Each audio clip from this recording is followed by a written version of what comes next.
We are almost at the end of the Sadhana Panchakam. As you know, this is a text written by one of the great saint, philosopher from India, Shankaracharya, who gave the list of spiritual practices by which one can experience the divinity, one can experience the self or the God even. Now, we are at the last portion of the text. Almost like 3 or 4 spiritual practices are left. Actually, the last 3 or 4 things are not practices, probably. It is a state of a mind who has realized the self.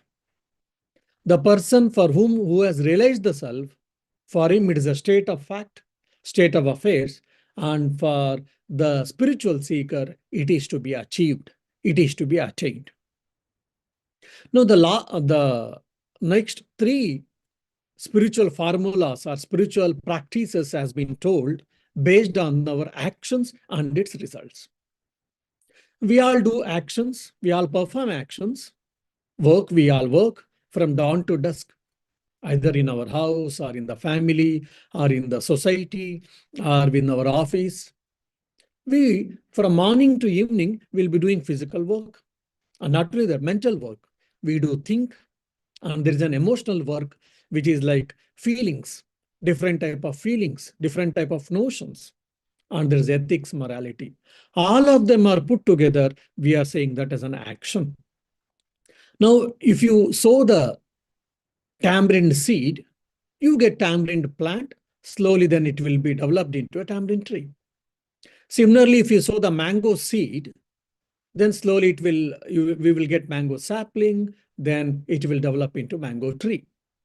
So whatever we sow, if everything is conducive atmosphere, we get saplings, plants, and further trees.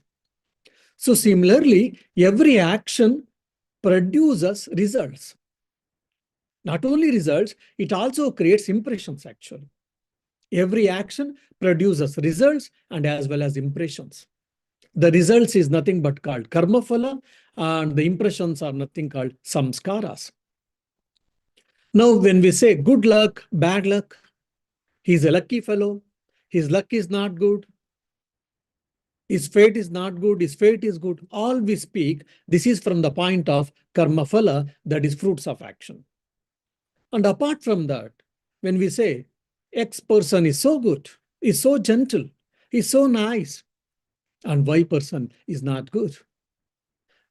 He is not a person to be believed. He is not a person to be dependent. Now, when we say this, what does it mean? Because everyone is soul, everyone is self, Atman. Inherently, everyone is Atman. Then how can this distinction exist? Is it real or not? It is superficial, no doubt, because inherently everyone is Atman, consciousness, no doubt. But the layer which is covering, there can be good layer or there can be bad layer. What about this layer? How this layer is created? The layer is nothing but the sum and total of the impressions which has been created by one's own self. Like when I'm doing a good actions, the good actions results is called in Sanskrit punya or luck, good luck.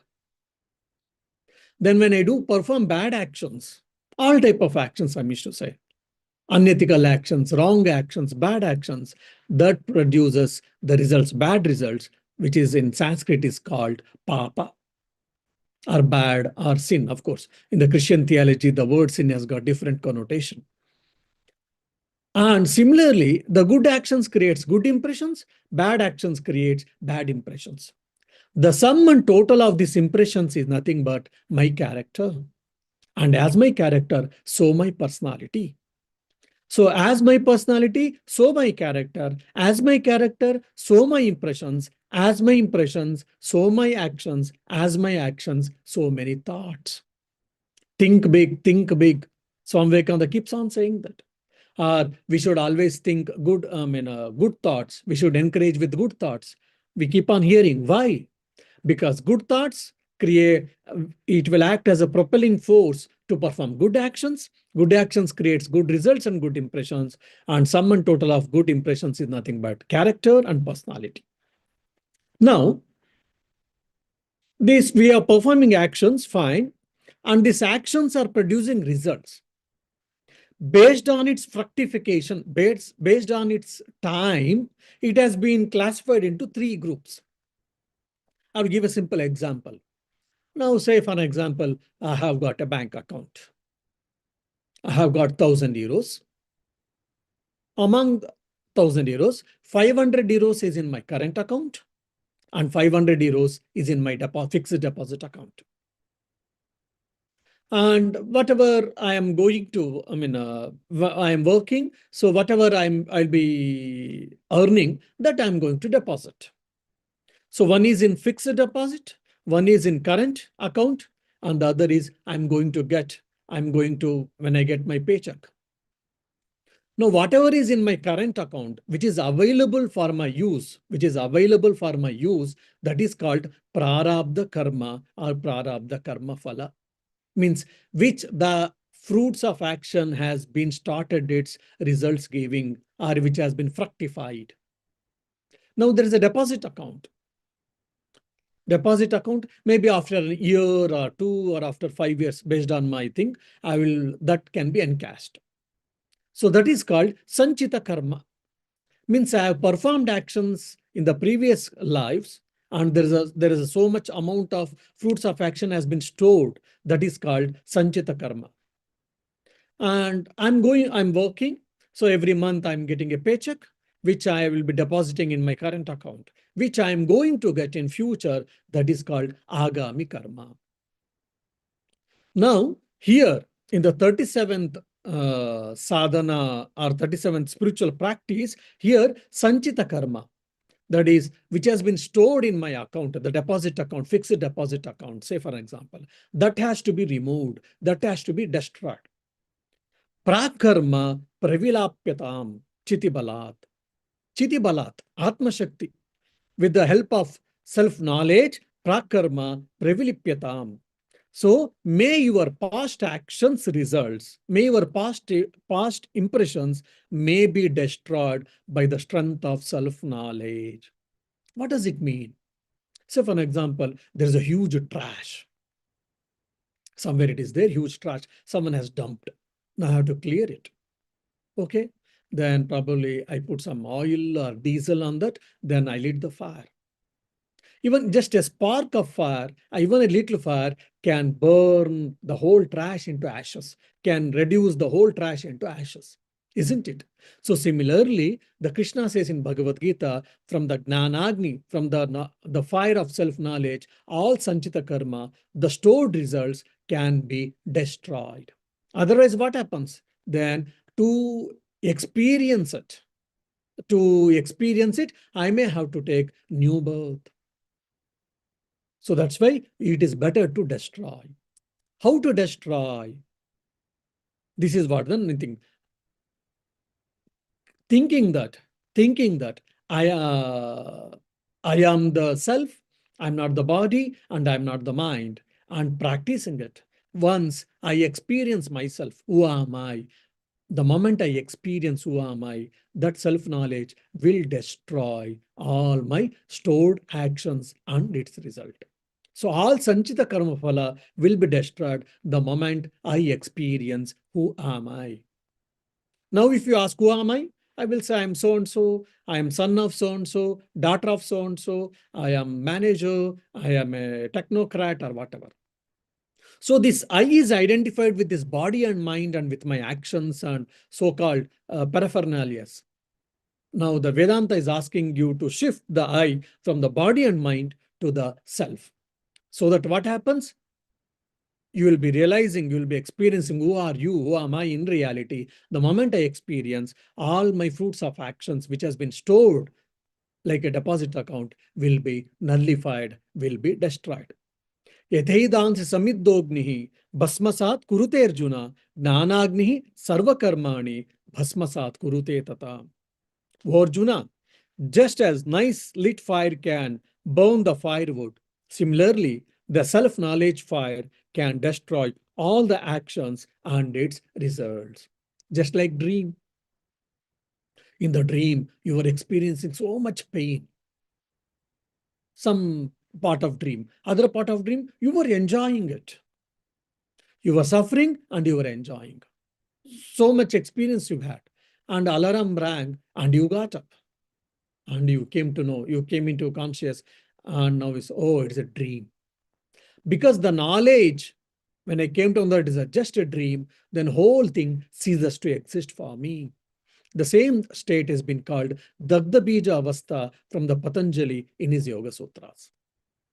By Nirvikalpa Samadhi or Sampragnata Samadhi, one can attain Dagda Bija Avastha.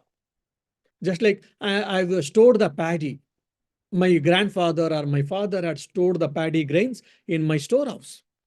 That few years might have over, or few decades.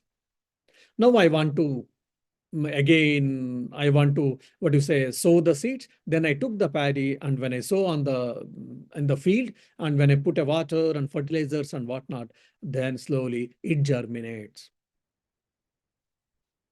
Even say, for an example, pumpkin seeds. It can be stored for a long time, even though it has got a power of germination. After a decade or two, sometimes if you sow, then it germinates and we get saplings and creepers and whatnot. Say the same seeds has been boiled, is nicely boiled in the water, has been nicely fried in the frying pan. Okay, you have stored it nicely. Now, if you, even after a month or so, after a week or so, after 2 weeks or so, if you try to sow, then you will not get any germination. You will not get any saplings. Why? Because the power of germination has been destroyed by boiling in the water or by frying in the frying pan. So if we can destroy all our impressions, sanchita karma phala, from the self-knowledge, from the fire of self-knowledge, then what happens? All my sanchita karma gets destroyed, then no more birth, and this will be the last birth for me. That is the reason the Adi Shankaracharya is saying that with the help of self-knowledge, you try to destroy, you try to burn away all your sanchita karma phala, so that you need not to born again. And one more example can be given is like, what do you say, unbaked pot. Now, potter created a few pots, and he had kept outside in front of his house for drying. Unfortunately, a cattle came.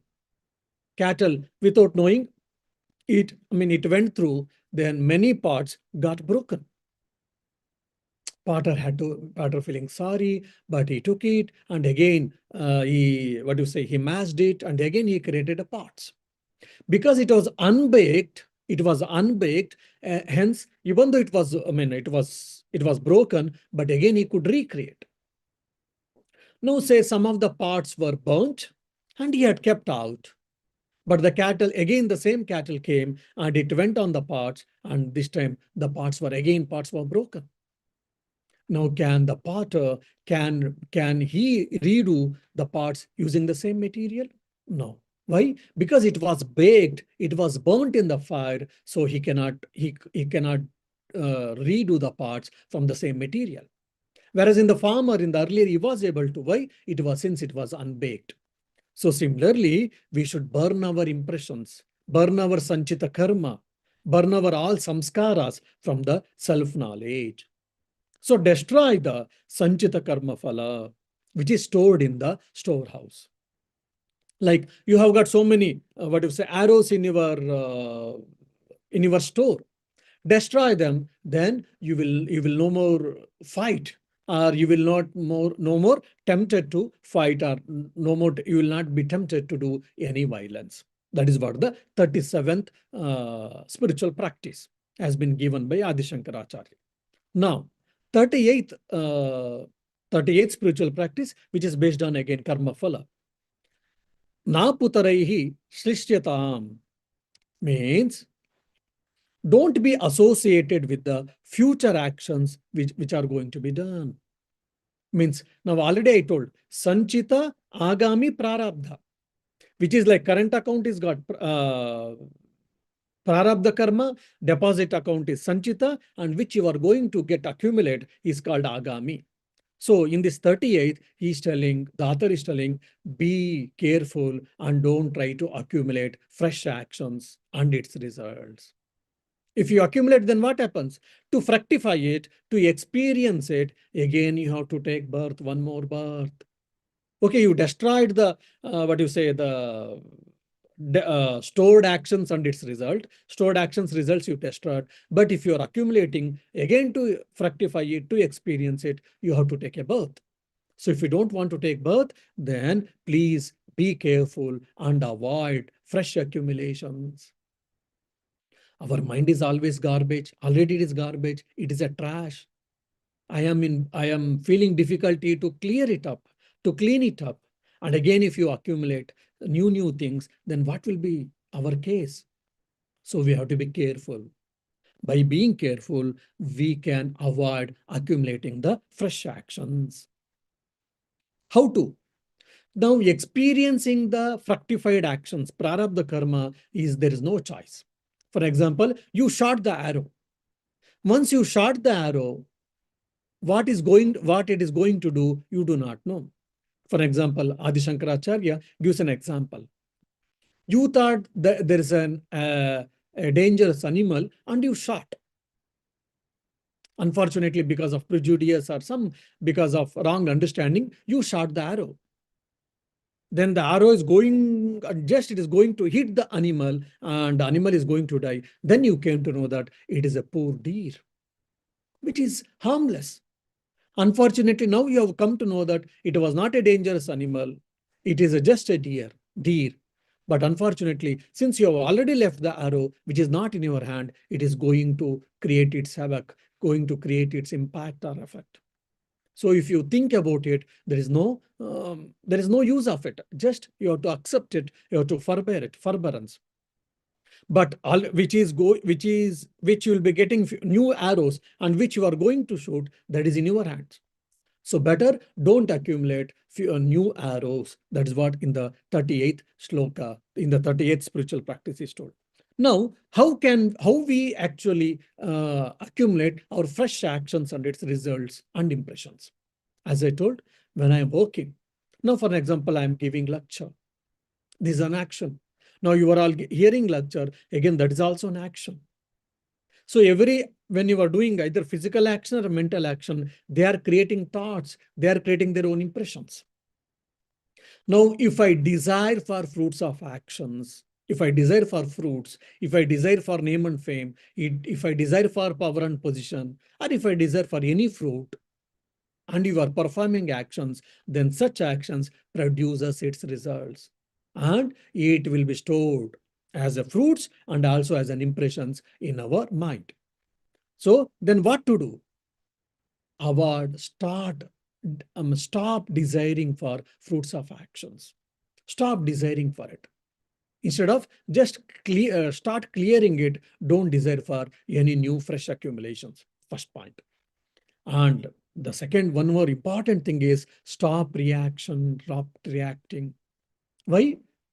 Because of your prarabdha karma, because of the actions which you have done and which you have withdrawn, which you has been fructified in your life, based on that, your good and bad results, luck and bad luck, glories and glories, or good fame and bad fame, and good results and bad results, all are coming.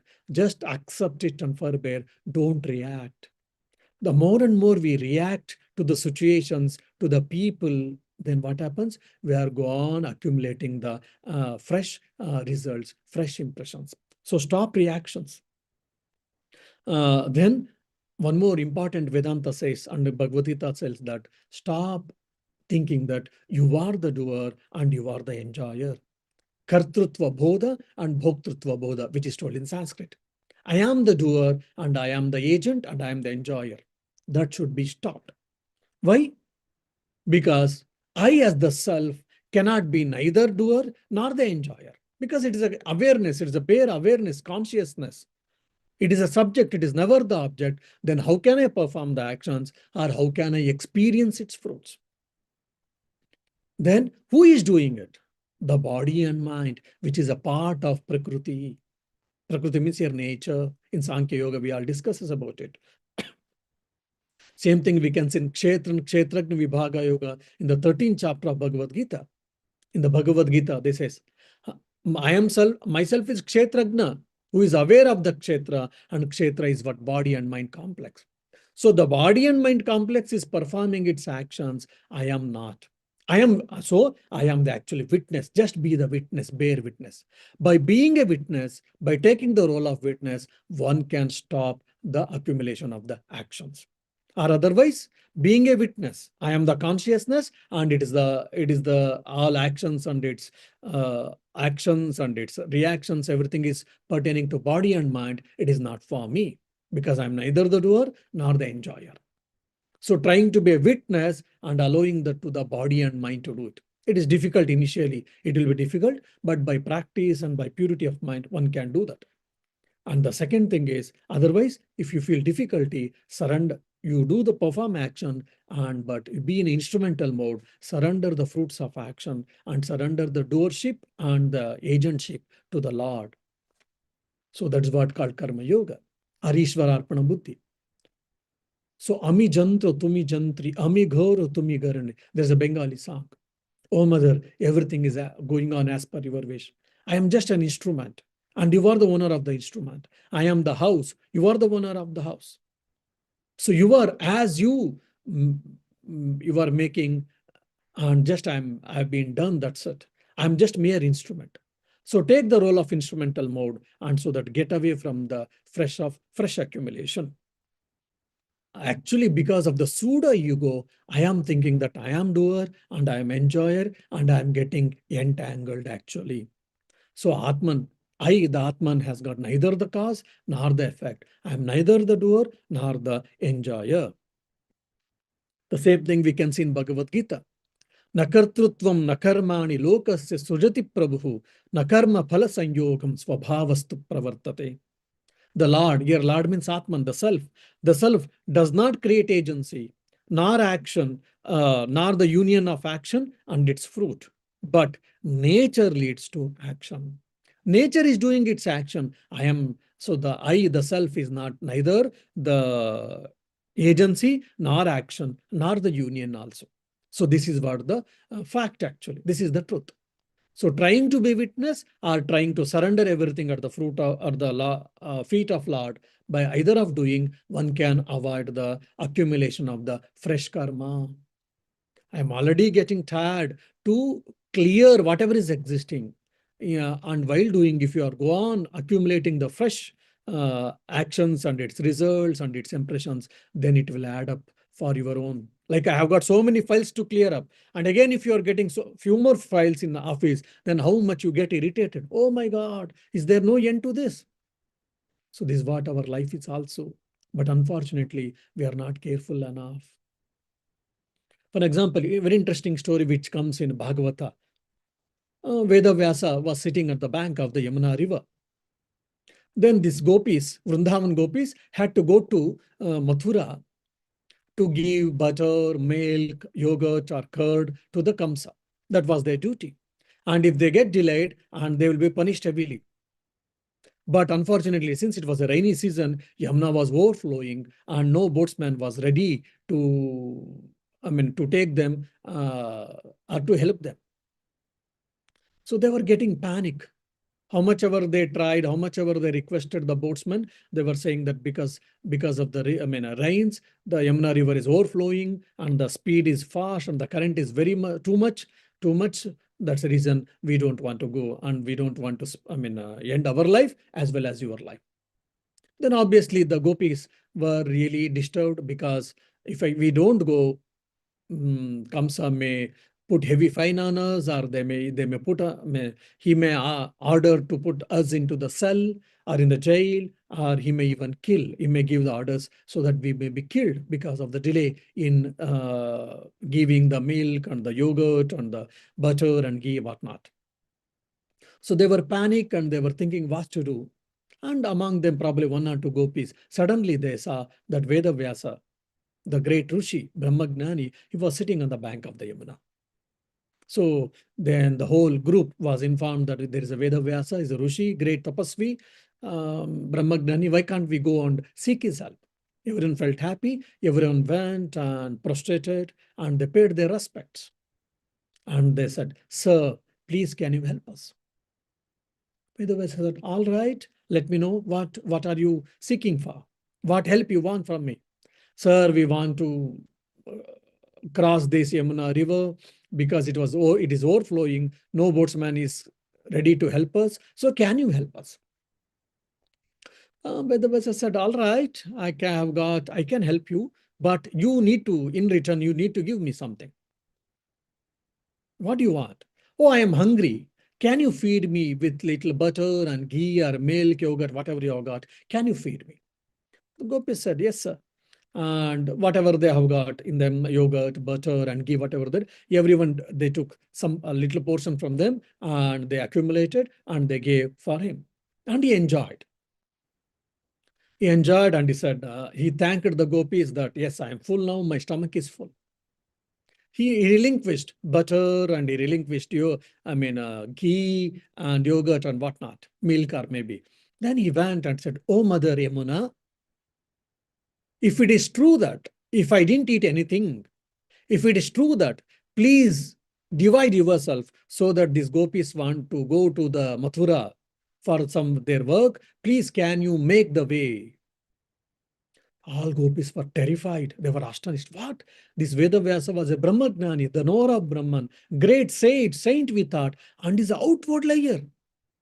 In front of us, he ate so much sumptuously, and he is telling that if I have not eaten anything, you may give the way. Such an outward liar. They were all very angry and astonished and all.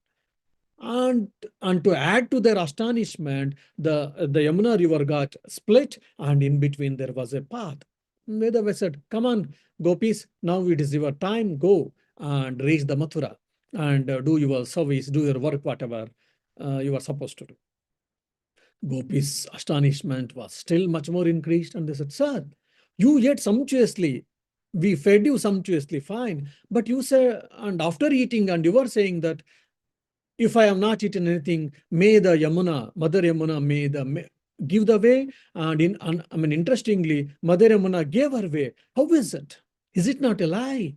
Can you please guide us? Can you tell us, please, what is the secret behind this? Then Vedavyasa said, "Look, I am the self. I'm neither the body nor the mind. Yes, my body was hungry, and it asked, and you gave, and my body has been fed. So I am not the enjoyer. My body wanted, as a part of the nature of the body, it ate all the things whichever you gave, and its appetite has been fulfilled, taken care. But now I, as the self, I am not the doer nor the enjoyer." Now, because he was in that witness mode, he was in the witness mode when he said the Yamuna river got split or it made its way. Now, what is the takeaway message here? So when a person, when who is in the witness, neither he will be karta nor will be bhokta, no agencyship nor the doership. So it is not the state of insensitivity, it is not the state of inertness, or rather it is with full of consciousness, it is with full of happiness and blissfulness will be there, no doubt, but only the doership and the enjoyership will not be there. Then if there is no doership, if there is no enjoyership, then why should I work? Because I'm not supposed to enjoy, I'm supposed to give away the fruits of action, then why should I work? Or how will I get motivation to work? This is what many people think. But unfortunately, this is a wrong idea. Because we are desiring for fruits of action, using that as a motivation, if you work, definitely, yes, it is a motivation, no doubt, but your energy is limited. All these things already in detail I have discussed in Karma Yoga lectures. If your motivation becomes broader, then your energy also, the loss of energy becomes lesser, and your resistance will be less, and your strength will be increased, and your real spiritual power will be also increased actually. But unfortunately, we are not aware of it. Now, Sanchita karma, that is the stored actions, how it has to be nullified, how it has to be destroyed, has been told in the 37th spiritual practice. In the 38th spiritual practice, the author told us, be careful and avoid the fresh accumulation. Okay. Now, what about the current account? Means, what about the prarabdha karma? which has been already withdrawn. We have withdrawn. That's the reason. Because of that, our life is going on. What about that? That no one has been spared from that. Everyone has to bear it. Everyone has to experience it. That has been told in the 39th spiritual practice. Let us see.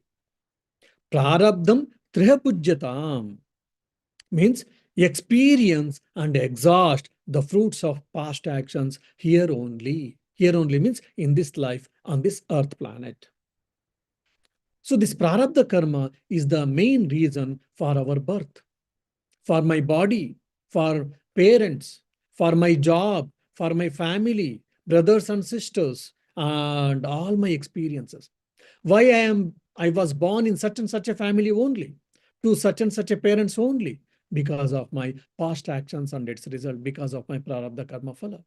Why such and such a person has got as a brother or a sister, as a friend, or as a kith and kin, or as a would-be, that is a wife or husband, or the children. Why? Because of my karma phala, prarabdha karma phala. And why I've got such and such educational qualification, or my job, or my success and failure. Most of them is because of my prarabdha karma phala. So here, no one is spared. Everyone has to experience it and exhaust it. There is no option here. But in the destroying your stored results, actions, results, and accumulation of the fresh results, these two things can be avoided, can be nullified, can be checked. But the prarabdha karma phala cannot be done. For example, someone get favorable situations, someone may get most favorable situations, someone will feel that I am getting very less favorable situations. We may give reasons because of my parents or the country or the society or my colleagues or my boss, etc. They're all nimitta. They're all just secondary causes. The real cause is what? My own actions. That is at the physical level. And even at the mental level, you see, the same situation is okay for someone. The same office situation is okay for me. The same office situation is very sickening for my friend, one of my friend. And the same situation is so beautiful, so encouraging for one of my colleague. The same bank situation or the same office environment is okay for me, so neutral. For someone it is sickening, for someone it is okay, neutral, for someone it is enjoying, they're rejoicing it.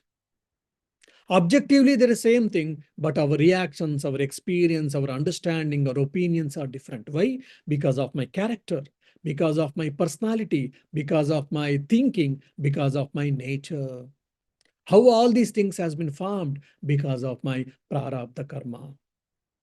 So external favorable, unfavorable situations is because of my prarabdha karma. And my bent of mind, by attitude, by perceptions, my opinions, all of them also is based on my actions, based on my prarabdha karmas. So which like already I've shot the arrow, which is not in my hand, that is beat prarabdha karma. That is not in your hand. You have to face it. So if you go on thinking, oh, how much ever I am doing good, but there are unfavorable circumstances time and again. Now I am doing good actions, no doubt. But whatever I was done in this life or a previous life, the result which which I am experiencing it, whether you cry, whether you are happy, whether you are neutral, you are not been spared. Then what to do? Accept it. Just accept, just forbear. Not out of helplessness, it is because of the square fact. But unfortunately, we feel we are morose sometimes, we are happy sometimes, and we are tossed between different type of fluctuations, different types of minds, different type of mental states based on the situations. Because of that, our lot of emotional energy is getting wasted. So again, it should not be insensitive. I'm not saying that. You should not be like a stone-like, inert like, no, but transcend all of them. For example, I'll give my own guru, my teacher, my Gurudev, he was 97 years. Okay. At 97, he was hospitalized. Imagine 97, yeah, some health issues were there. And nasal feeding is going on, and IV fluids are going on. I mean, he is continuously has been monitored, and some sevaks, monks and brahmacharis are there. The best doctors are there. And just 2 or 3 days before his passing away, he was on his deathbed, say, he was on, I mean, with full of consciousness. And some years before, he had given lectures on Brihadaranyaka Upanishad in one of the ashram monastery. That was recorded. Now that has been put on the, I mean, people listened and they have typed it, and a brahmachari, a novice, is reading to him at the age of 97 on his deathbed, and is reading to him, and is listening happily, and is correcting the mistakes. And somewhere is telling that, okay, for the lecture it is okay, but in the book form it is coming, few sentences has to be edited, and you edit such and such a way, he's telling, and is clearing the mistakes, typos, and spelling mistakes or whatnot. Everything is telling. And the one more senior monk, as a general secretary, he went and asked, Maharaj, Swamiji, how are you? He said, I'm okay. He's telling, I am okay at the age of 97. He said, I am okay. Then again, he's also very funnily is asking, then what about these tubes and other things? Oh, the doctors want to check some parameters with this body. So they have put some tubes. Nasal feeding is going on. And there's IV fluids and so many things. And he's saying that I am okay. Doctors want to check some parameters with this body connected to the body. So they have inserted all this. Otherwise, I am okay. You see. No, he was not morose. Doesn't mean that his body was not suffering. Definitely, he would have made it. He had his own difficulties, probably, no doubt. But he accepted everything, no complaint. This is what I mean. Prarabdha karma, everyone has to forbear, no doubt. But he had transcended all these things. That's why there was no suffering. There might be physical suffering, no doubt, but there was no mental suffering. Why? There is no resistance to it. He has accepted, because body has to undergo all these changes, and because of the old age, and whatever prarabdha karma phala or whatever, this body is undergoing all these things. One has to experience, and is experiencing out of not helplessness, but yes, his mind has transcended from all these things. That's why there was no suffering, mental suffering. Physical suffering cannot be avoided. Say if I fall, then I've been hurt. Definitely my legs, there is a sprain. Physically, I'm suffering, no doubt. There's a physical pain. No one can avoid it. No one can negate it. But am I suffering mentally? Then it will add up. My suffering gets intensified. So physical suffering is not in your hands, but mental suffering is in my hands, is in our hands. This is what. So you be careful about it. And the more and more you get detached from your body and mind, the more and more we get purified in our mind, then what happens? Our reactions become lesser. The more and more our reactions become lesser, then the resistance is less, then we are happy. Sri Ramakrishna, he had a throat cancer. That is not because of prarabdha karma phala, because he accepted the sins of his devotees and disciples. For that, he had to suffer. His body was suffering. He was even drinking little water, liquid was quite difficult, unable to talk and all. So his body was reduced to just skin and the bones and the flesh. Everything was almost, it was so much, it was lessened. Just like a skeleton. Skeleton has been covered with the skin, just like a cloth or skin. Like that, he was there, but he was happy. The disciples who served him, they said, not even at that point of time, not even single moment or single time we saw a morose face. He was always happy. There was a heavenly bliss on his face. Why? Because he was very clear that I am the self, not the body and mind. And interestingly, once he wanted to probably test to one of his disciple, that is Swami Turiyananji, was a great Advaitin. He said, look, I'm suffering so much from this cancer. Turiyananji was also great Advaitin. He used to study lot from his young age, adolescent age. He said, are you suffering, or are your body suffering? Turiyananji asked. Swami Sri Ramakrishna said, oh, this rascal has found out the truth. I mean, he made a joke. So his body was suffering, he was not suffering. But when we have got a fever, when we have got a cold, because now cold is there, some of us, we may get headache. Some of us, we may get joint pains. We may get some cold and whatever. So can we think at that given point of time, my body is suffering? It is not that I am suffering. But I and my body, we get attached so much so that I think I am suffering. Actually, my body is suffering, but I think I am suffering. So I have a body, I am not the body. Self has a body, body doesn't have a self, which is a great mistake we all of us we think. Self has a body, body doesn't have a self. And I have a body, and I am not the body. Though I say that I have a body, but I am behaving that I am the body. That's where the problem is. My saying and my behaving, there is no congruency, there is no clarity, the confused state we have. I have a body, I say. This body belongs to me. Okay, I have a body, but I'm behaving, I am the body. That's where the problem is. So we have to be clear about all these things. So body has to undergo this prarabdha karma. No one is paid. Either gnani, or even brahmagnani, or either the sinner, the saint. Everyone has to experience this prarabdha karma. No one is paid. So then why do you react? Why do you get boggled? Why do you unnecessary think too much about it and get disturbed? So better accept, forbear, and just take care of your sanchita karma phala and agami karma phala. Try to destroy sanchita karma phala by self-knowledge and try to be a witness, and so that you will avoid the agami karma phala. Okay, you were saying, okay, Vivek Chodamani also, there's a beautiful thing which probably some other time I will try to discuss. And if you remember in Aprokshanabhuti, this Prarabdha Karma Phala, whether Gnani has got or not, in very detail, I have discussed care of Aprokshanabhuti classes. Now, okay, all these karma phalas you said, and so many spiritual practices. You gave a list, 39 spiritual practices you said, you gave a list. By performing all these things, that is not an easy task. It is a Herculean task. Okay, you are saying, or Shankaracharya is saying, or Upanishads are saying, by practicing it, what am I going to get? What am I going to achieve? So the 40th, they are saying that Atha Parabrahmatmana Stiyatam. You will be get absorbed in the state, I am that Brahman always. So stay yourself, try to establish yourself in that state, I am the Brahman, I am that Brahman, I am that Brahman. So here, I and Brahman appears to be two different things, but when I start experiencing, the I gets dissolved and only Brahman and Brahman alone exist. This is what the aim of Vedanta. This is what the goal of Vedanta. This is what the state which we are going to achieve, which we are supposed to achieve.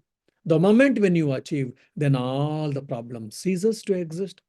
The whole world looks like a mirage or a dream like, and you will not be no more birth and no more death. So when can I achieve?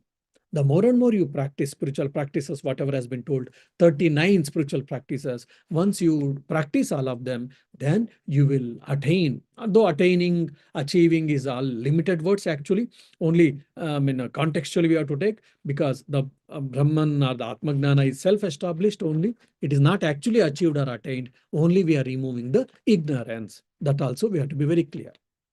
By that what happens? You will not be any more birth and death. That is the Jivan Mukta state. Means you are free while living. Now there are 3-4 types of mukti.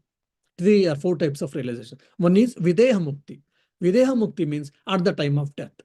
While I am leaving the body, while I am dying, I realize God. I experience God. I am the self, and I leave this body, and I am realized, liberated. The other is Krama Mukti. I have done a lot of good actions. I have done a lot of tapa, sadhana and all. Little was left out. Then I go to the Brahmaloka, or it is called Satyaloka, also Brahmaloka. There I go and I stay there. And after some time, then I get liberated.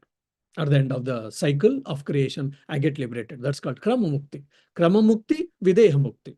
And the third is Jivan Mukti. Jivan Mukti is while I am living, I am liberated. Like Ramana Maharshi, Sadashiva Brahmendra. Sadashiva Brahmendra was Jivan Mukta. So while leaving, he got liberated. As his prarabdha karma, he stayed for a few more years or few more decades, but he was related. So Santa Gnaneshwar, for an example. So like that, so many examples we can give saints who were Jivan Muktas while leaving. So by that, what happens actually? So in the meditation and spiritual life, there are few interesting things which I will read out for you from that. This after this, the sadhana panchakam. I mean, this is the last the spiritual practice. Ata parabrahmataram stiyatam is the last spiritual practice in the sadhana panchakam that ends the discussion of the sadhana panchakam. We have to make use of the force and to get out from the bondage. The soul in its real nature is ever free. Whenever the soul asserts its innate freedom, it gets out of its limitations. We are only bound as far as our mind and body are concerned. Once we learn to have them under our control, we become free. Once we try to learn how to control body and mind, we are free. And the interesting is, the life of self-control is a marvelous life of freedom and strength. Real enjoyment lies there. Real enjoyment lies in life of self-control. All other sorts of enjoyment are so many worthless glass beads that will break again and again. But this joy of self-control is constant and unchangeable. What a great statement as told by Swami Yatishwaranji. So our aim is to be free while living in this very life. We must try to attain freedom before we die. Human birth is a rare privilege. It is only man means being here, human being. It is not, it includes woman also, who can strive for perfection and freedom. So human life, through human life alone, one can strive for realization. Otherwise, no other life, no other, even if you go to other worlds, you cannot achieve. He alone can be conscious of a higher goal, that is the realization of the self, that transcends his immediate biological needs. It is, therefore, every human being's duty to make the best use of his life for the attainment of this goal. All people may not succeed in attaining it now, but everyone must strive for it. Let us attain partial freedom now, if not full freedom. If a being attains freedom from the hold of even one lower instinct, he is superior to those who are slaves to all the instincts. Swami Vivekananda said, "Be bold and face the truth. Be one with it. Let visions cease." Many people try to build their lives on illusions. They live on a make-believe world. They imagine that they're very clear and are superior to others. They imagine that they're having wonderful spiritual experience. But a time will come when a grave crisis will suddenly develop in their lives. But a time will come when a grave crisis will suddenly develop in their lives, and then they will find to their regret that they don't have any inner strength to face them and overcome the crisis. And then their lives collapse like a house of cards. Truth alone can save us. A life based on truth alone can survive for long. We must begin with our real life. This is all told by Swami Yatishwaranji.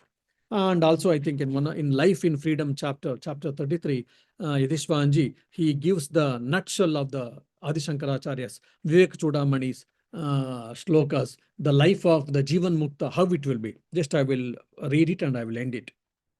A man is said to be free even in this life when he is established in illumination. His bliss is unending. He almost forgets this world of appearance.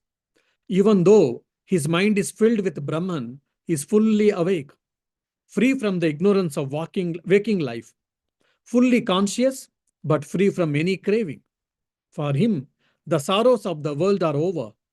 Although possessing a human body, he remains united with the infinite.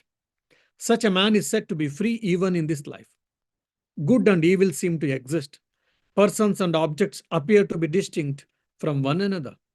Nevertheless, he has come to realize that there is no difference between mankind and the supreme reality, for he knows that all is one in Brahman. He makes no distinctions. That is how we recognize the man who is free. Men may honor him, men may insult him, but his feelings remain the same. Just as rivers flow into the ocean, but the ocean is not disturbed, so sense objects flow into his mind, but he feels no reaction, for he lives in the consciousness of the one reality. Such a man is free indeed, even in this life. So what is the state of Jivan Mukta has been told beautifully in the Vivek Chudamani. The same thing, the translation of the few verses I read for you. So it is a state of bliss. It is a state of completeness. It is a state of peace, absolute peace. That's why, what is the goal of Vedanta? What is the function of Vedanta? If you ask, they say, Atyantika Dukkha Nivrutti and Paramananda Prapti. So there are two goals, or the two functions which you are going to achieve from the Vedanta by practicing Vedanta. What is it? Atyantika Dukkha Nivrutti, complete cessation of all sufferings. Atyantika Dukkha Nivrutti and Paramananda Prapti, attainment of eternal bliss. I had some problem. I solved it. I worked for it. I solved it. Now the problem is solved. I am happy. I am blissful. But how long? For few days, few weeks, few months after all. Otherwise, the same problem may come in, or some other new problem may come in, or some other new challenge will come in. So the life is with full of opposites, whether you are a king or a minister, or you are a senator, or you are a monk, or you are a householder, or you are a poor, you are a rich, you are a millionaire. Every one of us, we are supposed to face all dualities, heat and cold, happiness and unhappiness, joy and sorrow, profit and loss, favorable and unfavorable circumstances. No one is spared from that. But how do we accept it? How do we face them? And how do we react to them is depending on one's own hands. So we have to understand all this. They're all, you can't avoid them. You have to accept them. You have to experience them, but we have to transcend them. That's what the Gita tells very clearly. And for that, self-knowledge can be one of the best base. Keeping the self as a basis, if you can face our life, we can face our lives, we can be real heroes. That's what the manifestation of the divinity means. What? This is what so how to face the life, how to experience the bliss at all given point of times is what all of our spiritual life, all our spiritual pursuits and philosophy is speaking. So may Sri Ramakrishna and Adi Shankaracharya bless us so that we shall experience that our inherent nature as early as possible, and so that we shall live the life of peace, we shall live the life of completeness, which is our true nature, that is Jivan Mukta state, free while living. Om Durjano Sajjano Bhuyat Sajjano Shanti Mapnuyat Shanto Mucceta Bandebhyo Muktaschanyan Vimochayet. May all the wicked be turned into righteous people. May all the righteous people may attain illumination, and may all the illumined people help others to get illumined. Om Peace, Peace, Peace. Om Shanti Shanti Shanti. Harihi Om Tat Sat. Shri Ramakrishna Arpanamastu. Yeah, if you got any questions, I'll be happy to answer. Yes. This one of the last statements that you made, that life of sense control is actually, it leads to, it's not verbatim, but you said that sense control, a life with sense control is actually a life of freedom. That to initially it seems so counterintuitive, but it's a remarkable statement, and that is what Real enjoyment, real joy lies there. yes, Swamiji. Mm. And complete freedom. So it's like two opposites. So there's control there, but it's implied that although there's control there, you are really free. So that is remarkable. Yeah, no doubt.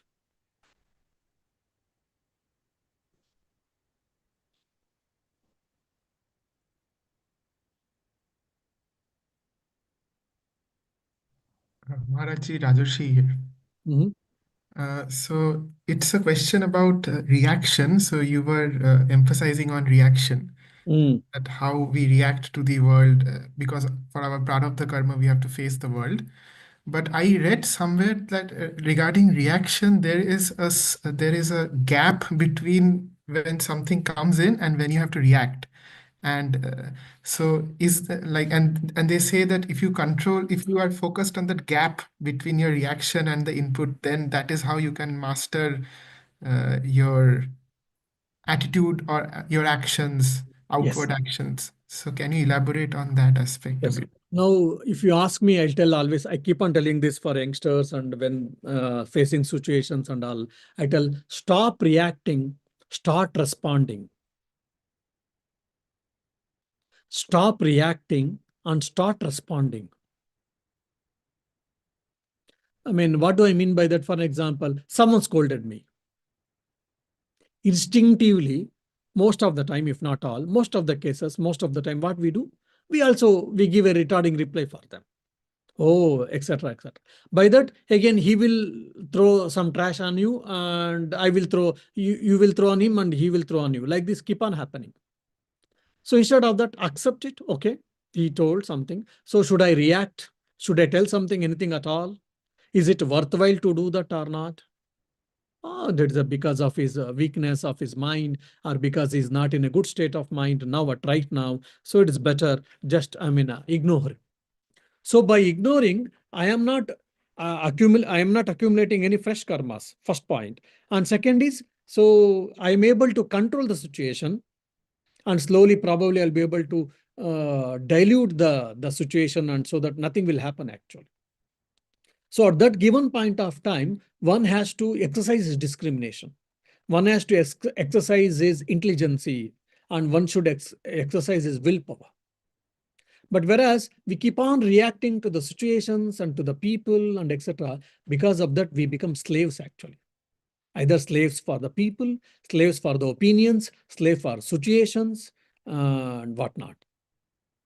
One is stop reacting and start responding. This is what in the day-to-day things which I always give a piece of advice. First point. Second thing is some for some things you need not to react at all. Just accept it. Just laugh at it. Just accept it.